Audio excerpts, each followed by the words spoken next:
Gikumpiska sa City Veterinary Office sa Cagayan de Oro City ang lechon baboy, ingon man uban pang pork products sa usa ka mall sa syudad, Subay sa kampanya batok African Swine Fever. Ani report ni Cyril Chavez. Adlawng Miyerkules, gisulod sa mga personahe sa City Veterinary Office ang usa ka supermarket sa syudad, subay sa kampanya batok African Swine Fever o ASF.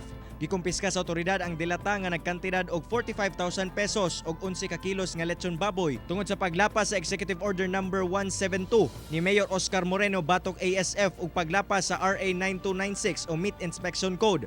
Gawa sa mga supermarkets ug kamerkaduhan, usasab sa mga ginasuta karon sa City Vet ang mga online sellers nga nagapamaligya og karneng baboy ug pork-based products nga gina-manufacture o nagikan sa mga ASF affected areas. Kabahin kini sa mga safeguards batok ASF sama sa checkpoints o pag-inspeksyon sa mga establishment aron maprotektahan ang hogs industry sa syudad. Ang amo karon i-strengthen na po ang ato mga animal quarantine checkpoints na diri sa ato mga borders, kami po rin LG na sa Bugol, na sa Opol, na dito sa Perpento, na dito sa Indahag.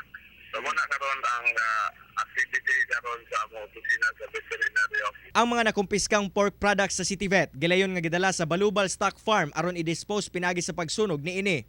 Padayon sab ang panawagan sa City Vet ngadto sa mga hog raisers nga makipag-coordinate gilayon sa ilang buhatan kung adunay mga alagang baboy nga nagkasakit aron maimbestigahan dayon. Through internet, di na ang dealings ba? So di na ito kakakita, pero that's a warning to them na kanang hindi na lagi nila ipadayon ka ng ilang mga negosyo, labi na ito pong involve o karne, nagikan sa lain nga lugar, gawa sa Cagayan de Oro, labi na nagikan sa Luzon. O kinanglang yun ang atong karne nga kanon, kana yung na inspection nga giyagi sa atong city is slaughterhouse.